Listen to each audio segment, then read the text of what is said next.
오늘 하루 마지막으로 스마트폰을 내려놓기 전에 한번 떠올려 보세요. 아침에 눈을 떠서 지금까지 내 시간과 에너지가 대부분 어디로 갔나요? 화면을 넘기고 있었나요? 아니면 무언가를 만들고 있었나요? 솔직히 말하면 저도 이 질문이 편하지 않습니다. 하루가 끝날 때쯤 오늘 뭘 했더라 싶을 때가 많았거든요. 몇 시간이 그냥 사라진 것처럼 느껴지는 날들 다들 한 번쯤 있으실 거예요. 그런데 이상한 건 그런 날이 꼭 아무것도 안 한 날은 아니라는 거예요. 뭔가를 계속 하고 있었어요. 영상을 보고, 글을 읽고, 채팅을 하고. 그런데 막상 하루를 돌아보면 내가 만든 게 뭐가 있지? 라는 질문에 답이 잘 안 나오는 거죠. 사실 오늘 이야기는 거기서부터 시작합니다. 우리가 부자가 되고 싶다, 더 나은 삶을 원한다 말하면서도 매일 하루의 대부분을 어디에 쓰고 있는지는 잘 안 보기 때문이에요. 이 영상을 끝까지 보시면 아마 오늘 밤 잠들기 전에 스마트폰을 내려놓는 그 순간이 조금 달라질 거예요.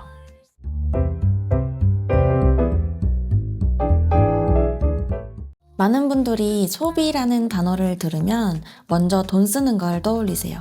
카드 결제, 쇼핑, 배달 음식? 맞습니다. 그것도 소비죠. 근데 사실 우리 삶에서 훨씬 더 큰 비중을 차지하는 소비는 돈이 아니라 시간과 주의력을 쓰는 방식이에요. 한번 생각해보면 쇼폼을 스크롤하면서 시간이 훌쩍 지나간 적 있으시죠?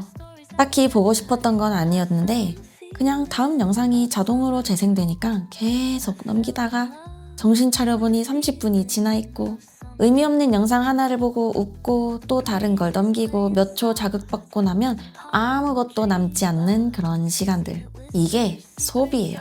돈은 안 썼지만 내 시간과 에너지와 주의력을 흘려보낸 거죠. 그리고 여기서 중요한 건 이런 소비가 하루 이틀은 별일 아닌 것처럼 느껴진다는 거예요. 그냥 오늘 좀 놀았네 뭐. 내일부터 잘하면 되지. 근데 문제는 이게 쌓인다는 거예요.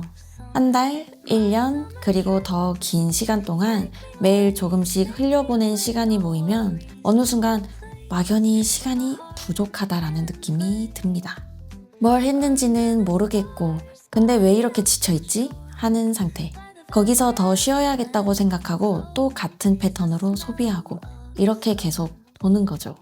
많은 사람들이 착각하는 게 자기가 열심히 살고 있다고 생각하는데 사실은 열심히 소비하고 있다는 거예요. 뭔가를 계속 받아들이고 소화하고 자극받고, 근데 정작 밖으로 내보내는 건 거의 없는 상태. 입력은 계속 들어오는데 출력이 없으니까 에너지는 빠지고 삶은 점점 수동적으로 변합니다. 그렇다고 그럼 쉬지 말고 계속 일해야 한다고 듣지는 마세요. 전혀 그런 이야기가 아니에요. 사실 쉬는 건 꼭 필요합니다. 아무도 24시간 내내 일하면서 건강하게 살 수는 없어요. 뇌도 몸도 회복 시간이 필요하고 재미를 느끼고 웃을 시간도 있어야죠. 그건 당연한 거예요. 다만 여기서 구분해야 할 게 하나 있어요. 바로 무의식적인 소비와 의도적인 회복은 전혀 다른 행동이라는 거죠. 무의식적 소비는 딱히 쉬고 싶었던 게 아니라 그냥 손이 습관적으로 화면을 넘기는 거예요. 뇌가 피곤하니까 자극을 찾고 자극이 주는 짧은 도파민에 기대어 시간을 보내는 거. 이건 회복이 아니에요. 오히려 더 지치게 만드는 방식이죠. 반면 의도적인 회복은 달라요. 나 지금 40분 쉴 거야. 라고 정해놓고 그 시간 안에 가벼운 걸 즐기거나 산책을 하거나 좋아하는 드라마를 한 편 보는 거.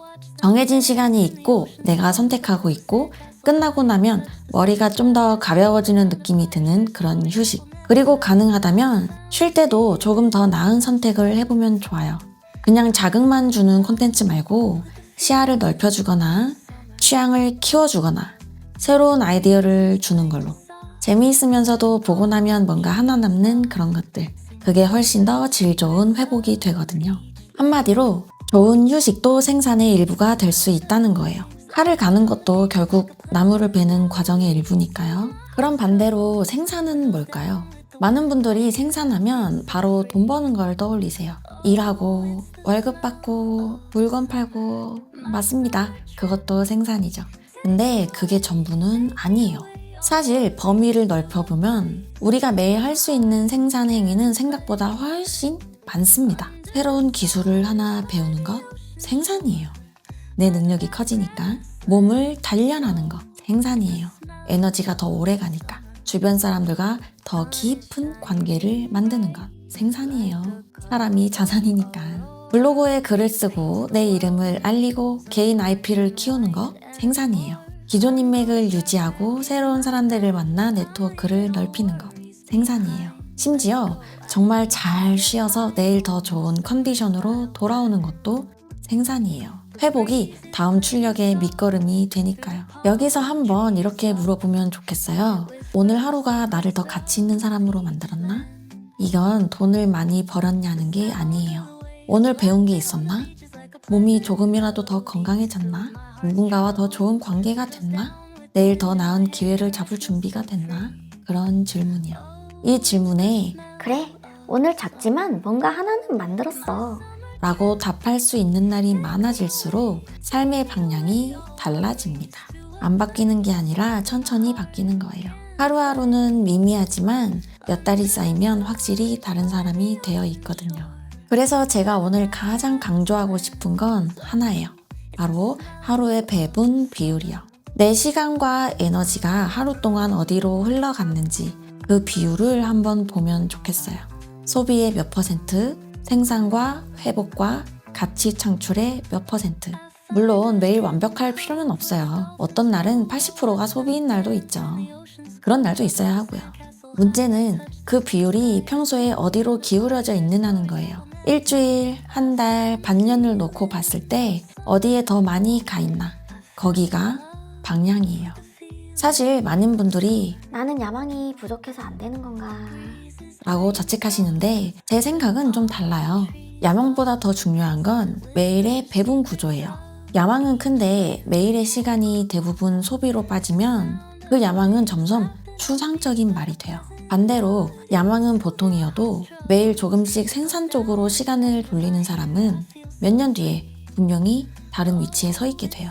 그러니까 거창한 목표를 먼저 세우려 하지 마시고 그냥 오늘 하루를 한번 보면 좋겠어요. 내 시간이 지금 어디로 가고 있나? 그게 몇 달 뒤, 몇 년 뒤에 내 위치를 만들고 있으니까요. 마지막으로 하나만 더 말씀드릴게요. 이 영상을 다 보고 나서 딱 하나만 해보세요. 오늘 밤 잠들기 전 하루를 가만히 돌아보면서 이렇게 물어보세요. 오늘 내 시간은 어디로 갔나? 그리고 그 답이 마음에 걸리면 내일은 딱 1시간만 바꿔보면 됩니다. 소비에서 생산으로, 무의식에서 의도로 그 1시간이 보이는 게 결국 삶의 방향을 바꾸는 거니까요. 문은 하루아침에 만들어지지 않아요. 하지만 매일의 배분이 만들어요. 내일의 나는 오늘 내가 시간을 어디에 두느냐로 결정됩니다.